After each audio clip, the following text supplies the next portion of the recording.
오늘 말씀은 굉장히 범위가 넓어요. 근데 우리 목사님 사모님들이 이 성령의 사역에 대해서 좀 더 깊이 이렇게 나눠주면 좋겠다 하는 분들이 여러분 끝에 계셨어요. 그래서 그냥 제가 시간 주어지는 시간 한도 내에서 성령의 사역을 폭넓게 오늘 폭넓게 보겠습니다. 자, 지난 주일 했던 말씀을 잠깐 짚고 넘어가는 게 좋더라고요. 3주 전에 했던 걸 다시 한번 이렇게 되새기는 것도 좋은 것 같아요. 사도 바울은 복음을 전할 때 예수 그리스도와 십자가만을 전하기로 작정하였습니다. 복음 전도는 상대방으로 하여금 내가 가진 생각을 이해시키거나 이성에 호소하는 것이 아니라 하나님께서 말씀하시고 이루신 일들, 성령의 역사를 믿고 선포하는 것이기 때문입니다. 이해 안 된다고 붙잡고 이해가 될 때까지 막 해대는 거는 그건 잘못된 거예요. 자기가 뭐 하려고 하는 거니까. 성령이 감동 안 주면은 백날해도 안 돼요. 사도 바울이 고린도에서 복음을 전할 때 약해했고 두려워했고 심히 떨었다고 그랬어요. 이유는 하나님의 복음이 오전될까, 하나님의 복음을 잘못 전할까 봐. 그래서 바울은 복음 앞에서 두려워했어요. 사람들 앞에서는 당당했어요. 바울은 자신의 설득력 있는 말과 전도로 인해 성령의 나타나시는 능력이 가려워질 것을 우려했어. 그러니까 하나님의 영광이 가려지고 자기가 드러날까 봐. 목회자들이 설교를 하든 전도를 하든 상담을 하든 자기 자신을 드러내는 것은 가짜예요. 하나님의 영광은 없어요. 잘 분별하셔야 돼요. 사도 바울의 마음이에요. 이게. 세 번째, 성도들의 믿음이 사람의 지혜로 말미암는 것이 아니고 하나님의 능력이 있다는 것을 나타내기 위해서. 구원은 하나님의 은혜와 성령의 능력으로 받는 것인데, 사람들이 바울의 논리적 설명을 잘하고 설득력 있게 설명을 잘하고 이렇게 해서 바울이 너무너무 잘 가르쳐갖고 내가 구원받았다 이렇게 할까봐, 바울이 너무너무 정확하게 설명을 잘해줘서 내가 믿음이 생겼다 이렇게 할까봐. 믿음은 바울이 주는 거 아니거든요. 그렇게 해서 항상 복음 앞에서 두려워했고 떨었다. 이게 지난주 말씀 핵심이었고, 우리가 이 세원에게 복음을 깨닫고 이 목회자들이 훈련하는 이유는 뭐냐면은 바로 이러한 목회자가 되려고 하는 거 아닙니까? 이러한 목회자가 되려고. 고린도전서 2장의 내용은 복음 전도, 지난 주일에 했던 겁니다. 지난 목요일에 했던 거고, 성령의 사역 두 가지인데 오늘은 성령의 사역을 중점으로 나누겠습니다. 본문을 숙제하고 가겠습니다. 자, 저랑 1절씩 나눠서 읽겠습니다. 그러나 우리가 온전한 자들 중에서는 지혜를 말하노니 이는 이 세상의 지혜가 아니요 또 이 세상에서 없어질 통치자들, 개역 한글에는 관원이요, 관원의 지혜도 아니요.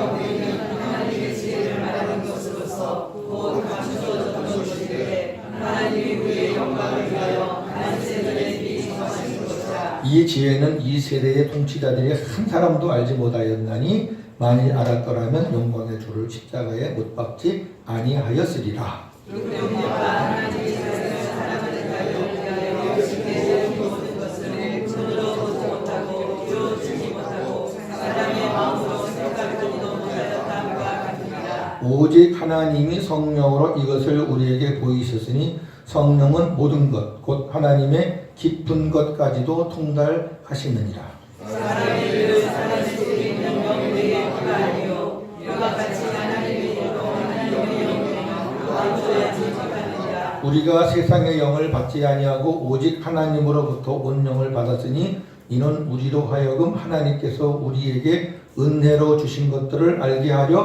하십니다. 우리가 그것을 말하거니와 사람의 지혜와 가르친 말로 아니하고 오직 성령께서 가르치신 것으로 하니 영적인 이런 영적 것으로 분별하니라. 육에 속한 사람은 하나님의 성령의 일들을 받지 아니하나니 이는 그것들이 그에게는 어리석게 보이며 또 그는 그것들을 알 수도 없나니 그러한 일은 영적으로 분별되기 때문이라. 주님은 모든 것을 판단하나 자기는 아무에게도 판단을 받지 아니하느니라. 같이요. 누가 주의 마음을 알아서 주를 가르치겠느냐? 그러나 우리가 그들의 마음을 가졌느니라. 아멘. 이 말씀의 전체 맥락은 성령의 사람이냐 육신적인 사람이냐예요.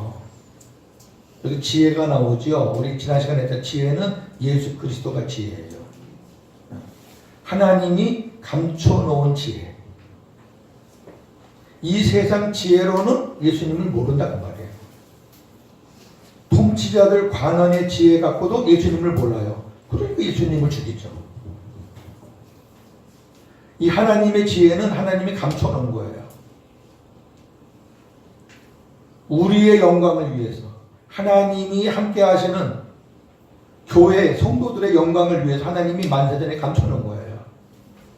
그러니까 이 세대의 통치자들이 하나도 예수를 몰랐어요. 알았으면 예수님이 십자가에 못 박아 죽었겠느냐 그 말이에요. 지금 바울이 몰랐으니까 예수님을 죽이지. 그러니까 눈으로 봐도 모르고 예수님의 말씀을 귀로 들어도 모르고. 그런데 오직 하나님의 백성들에게는 보여주고 들려주는 거예요. 근데 그 다음은 쭉 얘기하는 거예요. 성령의 사람, 성령이 함께하는 사람.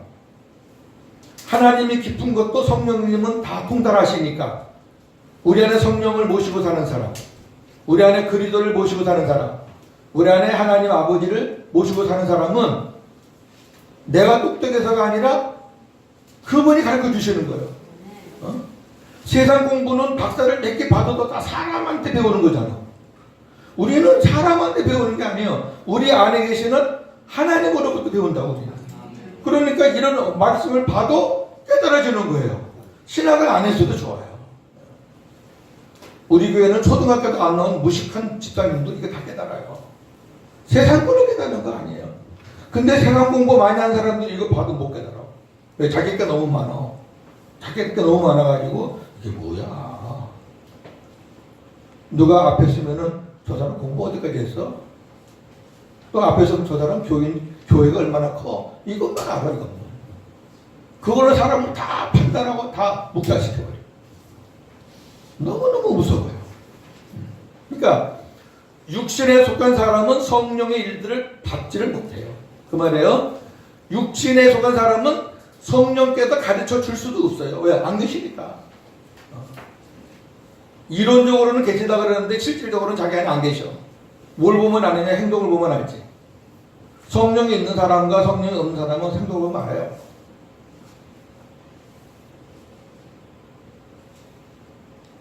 제일 마지막 보세요. 누가 주의 마음을 알아서 주를 가르치겠느냐 그랬어요. 이게 무슨 말이냐면은 자, 고윤재 목사가 여러분들에게 지금 주님을 가르치잖아요. 물론 제가 가르치는 게 아니라 주님이 저에게 주시는 마음과 주시는 말씀으로. 저는 요새 하여튼 하나님의 말씀 앞에만 앉으면 하나님이 감당할 수 없을 정도로 말씀을 주셔요. 정말로 감당할 수 없을 정도로 주셔요. 근데 안타까운 것은 제가 그릇이 작아서 주님이 주시는 말씀을 제가 다 받지를 못해요. 선택해서 받아요, 지금 제가. 너무 제가 부족한 걸 느껴요. 그래서 제가 하나님을 그래서 하나님, 제가 2018년도에는 창세기부터 계시록까지 정독을 제가 한번 하겠습니다. 하나님이 성경에 있는 말씀을 주시는데 제가 그 말씀이 어디 있는지 몰라. 누가 주를 가르치겠느냐? 주님의 마음을 아는 자들이 가르친다 그 말이에요. 그 바울이 우리가 그리스도의 마음을 가졌다. 다시 말하면 사도 바울 마음이 주님이 계심으로 그 마음이 주님의 마음이 되었기 때문에 주님이 주시는 것으로 주님을 가르친다 그 말이에요. 이 마음이 안 된 사람은 주님을 가르칠 자격이 없어요. 이 마음이 안 된 사람은 주님을 가르치긴 가르치는데 전부 다 머리로 가르치는 거예요. 학위로 가르치는 거예요. 그 소용없어. 생명 못 살려요.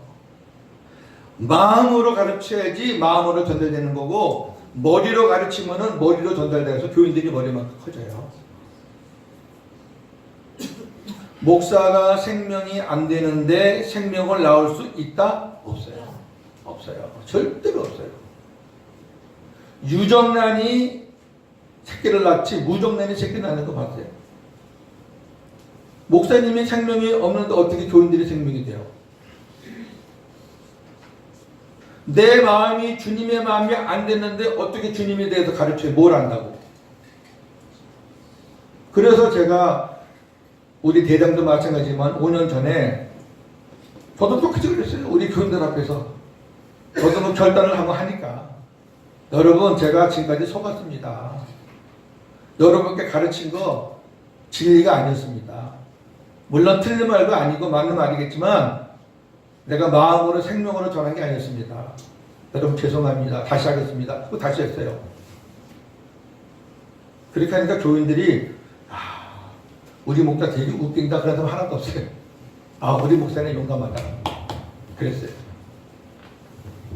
자, 본문 이해는 그 정도로 합시다. 너무 성령에 대해서 할 게 많으니까 다음에 이제 또 저 뒤에 가서 시간 되면 또 하겠습니다. 말씀을 나누기 전까지 점검해 보겠습니다. 자, 우리 선입견이요. 모태신앙인에 대한 선입견은 없는가? 또 신앙이 매우 좋은 가문, 할아버지 신앙 좋고 뭐 순교자 가정이다, 뭐 선교사님 가정이다, 부모님도 너무너무 좋고 그러한 가문의 자녀들에 대한 선입견은 없는가? 솔직히 있죠. 솔직히 있어요. 할아버지 엄마 아빠가 신앙이 저렇게 좋은데 자녀도 신앙이 좋겠지. 모태신앙이니까 부모가 부모의 신앙 고백에 의해서 물론 유아세례를 받았지만 그 부모 밑에서 신앙생활을 잘했겠지. 여러분 바꿔서 생각해 봅시다. 자기 아들 딸 모태신앙일 때 유아세례 준 부모님들 그렇게 자녀를 믿음으로 잘 키웁니까? 어떤 목사님 자녀, 장로님 자녀는 내 인생에 제일 후회되는 거는 내가 목사, 장로 가정에서 태어난 거다 이렇게 말하는데 걔네를 다 유아세를 받은 애들이에요. 엄마 아빠 때문에. 여러분 선입견 버리세요. 모태신앙인도 1대1로 주님 만나야 되고 신앙이 아무리 좋은 가문의 자녀라도 1대1로 주님 만나지 않는 거 아니에요. 선입견 버리세요. 큰 교회 목사님은 구원 받았겠다? 선입견 버리세요. 생명 없고 구원 없어요. 박사학위 받은 사람은 구원 받았겠다? 천만의 말씀이에요. 훨씬 더 확률이 없어요. 이 선입견이 우리 사람을 잡아요. 겉으로 허름하고 무시가 나라 저 사람은 못했겠나? 뭐 있겠나? 여러분 그런 사람들이 알자들이 많아요. 여러분 무시하면 안 돼요. 전도. 사람들이 전도 방법이나 전략에 의해서 회심이 되는가? 여러분 방법이 좋고 막 전략이 좋고 요즘은 제가 한번 찾아봤더니 전도 방법이 너무 많아가지고 외우지도 못하겠어요. 옛날에는 그래도 외울만 했는데 와 무슨 전도가 이렇게 많아요. 그 전략이 좋다고 회심이 돼요. 전략에 따라서 사람은 좀 모이겠지. 회심은 예수님과 십자가밖에 없어요. 복음밖에 없어요. 전략이 좋다고 회심돼요. 복음으로 회심되는 거죠. 전도의 성공과 실패가 있다고 생각해요. 이번에 전도 행사를 했는데 150명이 왔다. 와 성공이다. 30명이 왔다. 와 실패다. 그래요? 여러분 전도에 대한 사람이 보는 기준과 하나님이 보시는 기준은 무엇이라 생각합니까? 사람들이 보는 기준은 뭔지 아세요? 꼭 데리고 와야 돼. 사람들. 데려다가 앉혀놔야지 목사가 마음이 시원하거든. 근데 하나님 보시는 기준은 그거 아니에요. 하나님이 어느 교회 교인이든 다 하나님 나라 백성들이에요. 저와 여러분들이 얼마나 복음을 전하는 삶을 사느냐가 중요한 거지. 꼭 우리 교회 자리를 채우는 것만이 먼데 사는 사람이면 그 가까운 교회로 좋은 교회 생명된 교회로 인도하면 되지. 꼭 우리 교회로 와서 자리 채우라는 게 또 뭐예요? 그게 무슨 말이냐면은 사람들은 갖다가 앉혀놔야지 직성이 풀려요. 여러분 그 전도가 아니 인도지. 전도는 말 그대로 복음을 전하는 건데 그냥 막 밥도 사 먹이고 뭐 선물 공세해가지고 앉혀놓으면 뭐예요? 한 2주 나오고 안 나와버리고. 하나님 보시는 기준은 그거 아닙니다. 우리 사는 곳에서 열심히 복음 전하세요. 그게 우리가 사는 최고의 목표입니다. 말로 전하든 삶으로 전하든 표정으로 전하든 복음으로 어떻게든지 어떻든 간에 나를 만나는 사람이 생명되는 주님께로 그 사람을 생명으로 인도하는 그 일에 쓰임받는 거 하나님은 그거 보시죠. 너 얼마나 너희 교회에 자릿수를 채웠느냐 이게 아니라 너 얼마나 복음의 삶을 살았느냐. 마지막 성령의 나타남과 능력은 기적이나 신비로운 체험이 동반되어야 하나요? 이게 꼭 나타나야지 성령이 역사한 거예요? 나는 눈에 보이는 것과 눈에 보이지 않는 것 중 어느 곳에 더 치중하는가? 많은 사람들은 눈에 보이는 것에 치중하잖아요. 그래서 뭐 조금만 이렇게 나타나면 그걸로 몰리잖아요. 진짜 기적을 놔두고 지푸라기 같은 아무 쓸모없는 걸 쫓아다니잖아요. 자, 요런 부분들 좀 봅시다. 오늘 이런 부분들 좀 보면서 자, 성령의 나타남과 능력. 성령의 나타나심은 외적 증거에 있지 않다. 무슨 말이냐면은 성령의 나타나심으로 외적 증거도 많이 있지만 그 외적 증거가 많다고 해서 하나님을 믿는 사람도 동일하게 많다 아니라는 거예요. 자, 이스라엘 백성들의 출애굽과 광야 40년은 말 그대로 기적의 삶이었습니다. 저나 여러분은 평생 한 번도 못 보는 것들을 그 사람들은 눈만 뜨면 봤습니다. 눈만 뜨면. 눈만 뜨면 하늘에서 먹을 게 내려왔으니까. 애굽의 열재앙 이걸 어디서 봐요? 예? 홍해 갈라지는 거, 와 그림만 봐도 웅장하고 만화로 봐도 막 가슴이 설레이는데 현장에서 봤잖아요, 이 사람들. 만나와 메추라기, 와 하나님이 그냥 바람을 한번 싹 부니까 지구상에 있는 메추라기가 다 모였어요. 반석에서 물이 나오고 수백만 명이 먹을 수 있는 물이 나와요. 노수로 만든 뱀이 나와서 노수로 뱀을 만들어서 그걸 보니까 죽어가는 자들이 막 살아나요. 와. 그 다음에 불, 구름, 기둥이 낮에는 구름으로 밤에는 불로 인도해요. 여러분 이거 진짜 기적이에요. 하나님 편에서 볼 때는 아무것도 아니죠. 하나님은 뭐 천지 만물 뭘 이용해서 얼마든지 하실 수 있지만 우리가 볼 때는 기적이잖아요. 이 중에 하나라도 봤어요, 여러분? 하나도 못 봤잖아요. 자, 그 다음을 보세요. 그럼에도 이스라엘 백성들은 믿음이 없어 불순종함으로 광야에서 멸망당했어. 희한하죠? 왜 이런 걸 봤는데 믿음이 없을까?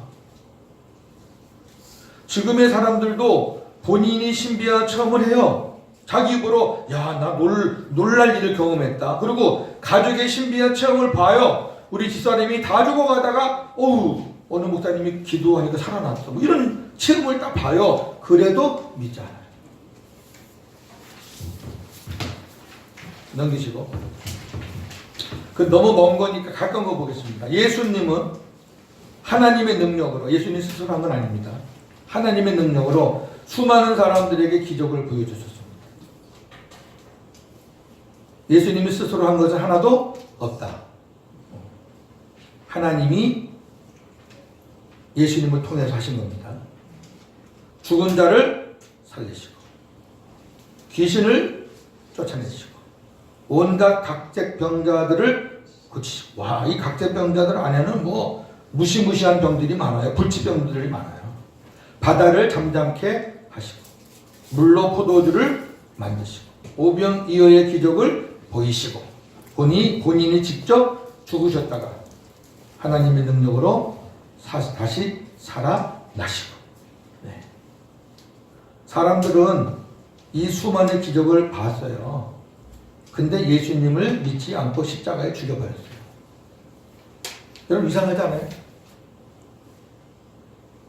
아니 자기들 눈앞에서 펼쳐진 것들을 왜 보고도 안 믿었을까? 여러분 외적 증거 갖고는 생명이 되는 게 아니에요. 자, 그 다음 보세요. 성령에 나타나시면 내재의 증거가 있다. 고린도 교회는 은사가 부족함이 없었어요. 진짜 은사가 많아요. 성경에 은사장이 고린도전서 12장, 14장, 로마서 12장 일부예요. 은사장이에요. 그러니까 고린도전서에 은사장으로 이 12, 14는 처음부터 끝까지 거의 다에 꽉 찼으니까 또 절수도 많아요. 그러니까 굉장히 치중을 했다는 얘기는 고린도 교회의 은사 문제가 복잡하다는 얘기예요. 사도 바울이 할 말이 많다는 얘기예요. 근데 은사는 부족함이 없었는데 뭐 예언도 한다, 방언도 한다, 뭐 능력도 행한다, 엄청 많았어요. 엄청 많았어요. 방언한다, 통역가 많았는데 문제는 산더미처럼 많아요. 은사는 많은데, 교회 안에 별별 사람들은 다 있는데 문제는 산더미요, 산더미. 그때 바울이 12장 3절에서 성령으로 말미암아 예수를 주로 고백하는 것이 우선이다 강조하고 나서 4절부터 은사를 말하고 있어요. 한번 봅시다. 고린도전서 12장 3절 4절.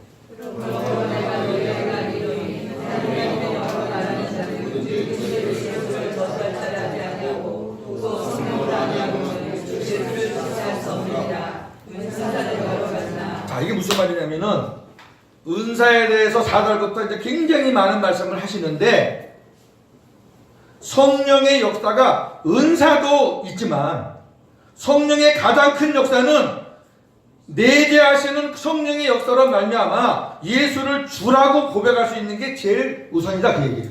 아멘. 이게 안 되고 나서 은사 자랑을 해봐야 그 소용없다는 말이에요. 아멘.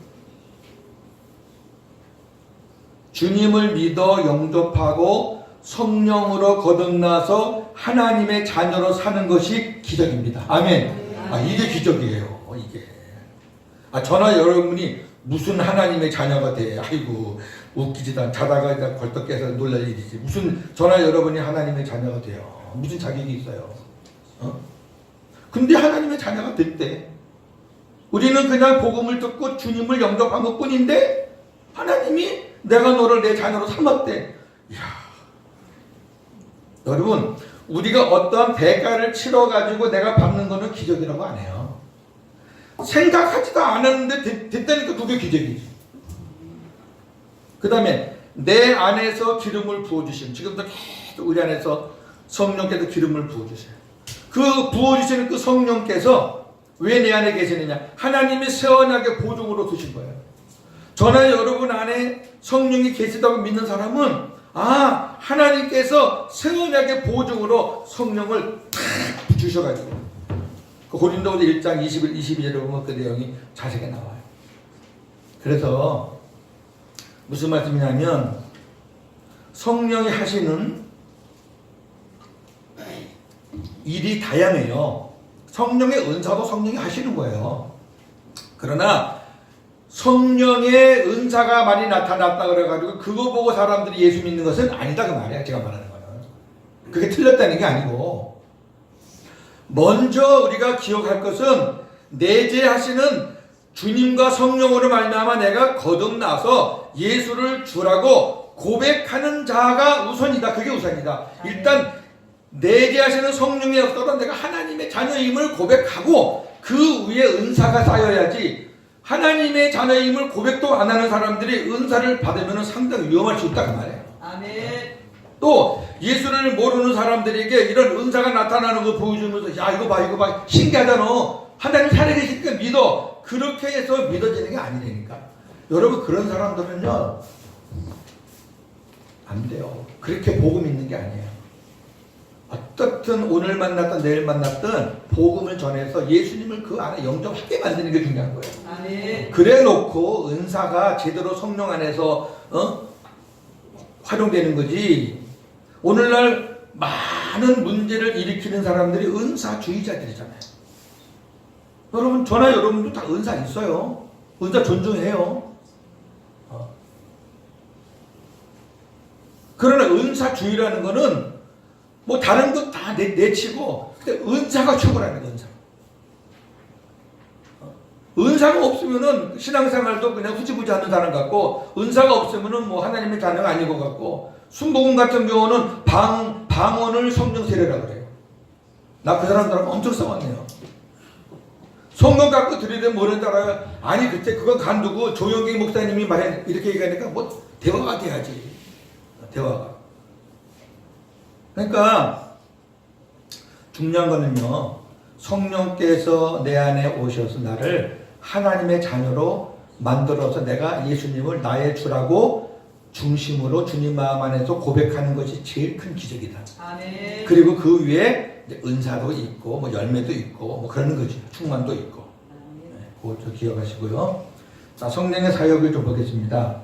오순절 성령 강림과 임재인데, 오순절 성령 강림이 사람들이 구해서 오셨나요? 예. 어떤 분들이 그렇게 또 설교하신 분도 있어요. 간절히 120명도가 기도하니까 성령께서 오셨다. 근데 그렇게 보시면 안 되죠. 120명도가 간절히 기도 안 해도 오셔요. 오순절 때, 오순절은 예수님이 부활하시고 50일째 되는 날이에요. 근데 예수님이 부활하시고 40일 동안 같이 사시다가 열을 남겨놓고 올라가시면서 뭐라고 그랬냐면 며칠 후에 그랬어요. 하나님의 약속이 이 절기에 다 약속이 되어 있는 거예요.